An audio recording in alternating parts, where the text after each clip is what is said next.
سورہ نساء کی آیت نمبر 80، اس میں اللہ تعالیٰ نے ارشاد فرمایا وَمَن يُطِعِ الرَّسُولَ فَقَدْ أَطَاعَ اللَّهَ، کہ جس نے رسول اللہ کا حکم مانا بے شک اس نے اللہ کا حکم مانا۔ جو آیت ہے وہ ہے فقد اطاع اللہ، کہ جس نے رسول اللہ کی اتباع کی بے شک اس نے اللہ کی اطاعت کی۔ یہ بے شک کیوں ہے؟ اگر یہ جملہ ہوتا جس نے رسول اللہ کی فرما برداری کی اس نے اللہ کی فرما برداری کی، شک تو اس میں بھی نہیں ہے۔ یہ بے شک ابو جہل کی اس کمپنی کے لیے ہے جو ٹی وی پر بیٹھ کر لوگوں کو دین سمجھا رہے ہیں اور حضور کو اللہ سے جدا کرنے کی کوشش کر رہے ہیں۔ یہ جو لفظ بے شک ہے، فا اور قد، یہ ان لوگوں کے لیے جو عقل کے پجاری ہیں، جو ٹی وی پر بیٹھ کر آ کر بتاتے ہیں کہ میری رائے یہ ہے، ایسا میں یہ کہہ رہا ہوں، کیٹیگوریکلی ایسا ہونا چاہیے، یہ ان لوگوں کے لیے۔ اور میں ان لوگوں پر مجھے کوئی افسوس نہیں ہے، وہ تو ظاہر ہے ایک انگریز کے زر خرید غلام ہوتے ہیں۔ مجھے حیرانگی ان مسلمانوں پر ہوتی ہے جو افطاری اور سحری کے وقت ریموٹ تلاش کر کے ساتھ ان کو سن رہے ہوتے ہیں اور ساتھ افطاری کر رہے ہیں اور ساتھ سحری کر رہے ہیں، اور بعد میں فجر کے بعد آ کر ہمیں پوچھ رہے ہوتے ہیں آج فلاں یہ کہہ رہا تھا، اور وہ ایک ہی بات ہے کہ فلاں یہ کہہ رہا تھا، حضور کو اس چیز کا نہیں پتہ، فلاں یہ کہہ رہا تھا، حضور کو یہ نہیں معلوم، فلاں یہ کہہ رہا تھا۔ اور جو وہ فلاں ہے انہیں غلامی دی تھے، علامت لٹک رہی سی، لاتے ہوتے لات رکھ کے بیٹھ گئے تھے، وہ دس رہا سی کہ بھائی دین کیا ہے۔ جو خود ساحل پر کھڑے ہوں انہیں کیا پتا سمندر کی گہرائی میں کیا ہوتا ہے،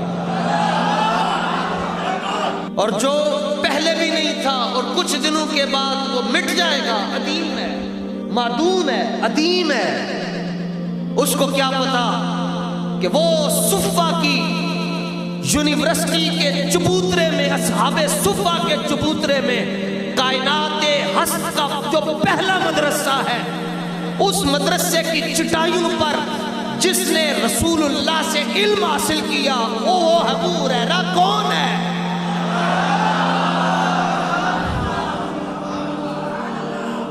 یہ اس کے لیے اللہ فقط کہہ رہا ہے کہ یہ چونکہ جدا کرنے کی کوشش کر رہے ہیں، اللہ فرماتا ہے نہیں نہیں نہیں، تم عقل کے پجاری ہو، اس لیے میں تمہیں یہ کہہ رہا ہوں، یاد رکھنا کہ جس نے میرے حبیب کا کہنا مانا اس نے میرا ہی کہنا مانا ہے۔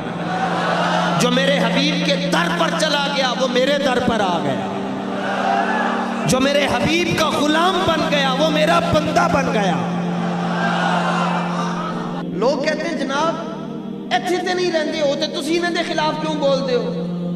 کوئی کہتا ہے جناب جیلوی صاحب نشتر میں تو نہیں رہتے، آپ ان کے خلاف کیوں بول رہے ہیں؟ مرزائی یہاں نہیں رہتے، آپ ان کے خلاف کیوں بول رہے ہیں؟ فلانا صدیق اکبر جناب عمر دا گستاخ تے نہیں رہندا، تسی انہاں دے خلاف کیوں بول رہے ہو؟ میں کہا چلیا تو کیویں کہندے ایتھے نہیں رہندا؟ وہ تیرے موبائل کے اندر ہے، تمہارے واٹس ایپ گروپ کے اندر ناموس رسالت کا غدار بیٹھا ہوا ہے، تو ہم اس لیے کلپتے ہیں کہ تمہارا ایمان محفوظ ہو جائے۔ جڑے آج ہیں دے لاتے ہوتے لات رکھ کے بیٹھ گئے تھے، بکواساں کرتے ہیں ٹی وی دے ہوتے، اگر یہ مصطفیٰ جان رحمت کے دور میں ہوتے اور بخاری کے صفحہ نمبر 448 کی روایت کے مطابق جب صدیق اکبر حضور کا تھوک مبارک اپنے چہرے پر مل رہے ہوتے، یہ کہاں کھڑے ہوتے؟ انہوں نے تو جناب ابو بکر کو بھی کہنا تھا یہ مشرک ہے، یہ بدعتی ہے۔ اگر یہ رسول پاک کے دور میں ہوتے اور حضرت عمر حضور کا تھوک مبارک اپنے ماتھے پر مل رہے ہوتے، انہوں نے کہنا ہوتا عمر بھی غلط ہے، کیونکہ عقل یہ کہتی ہے کہ تھوک ہے۔ اگر یہ جناب رسول پاک کے زمانے میں ہوتے یہ حضرت عثمان غنی پر کفر کے فتوے لگاتے۔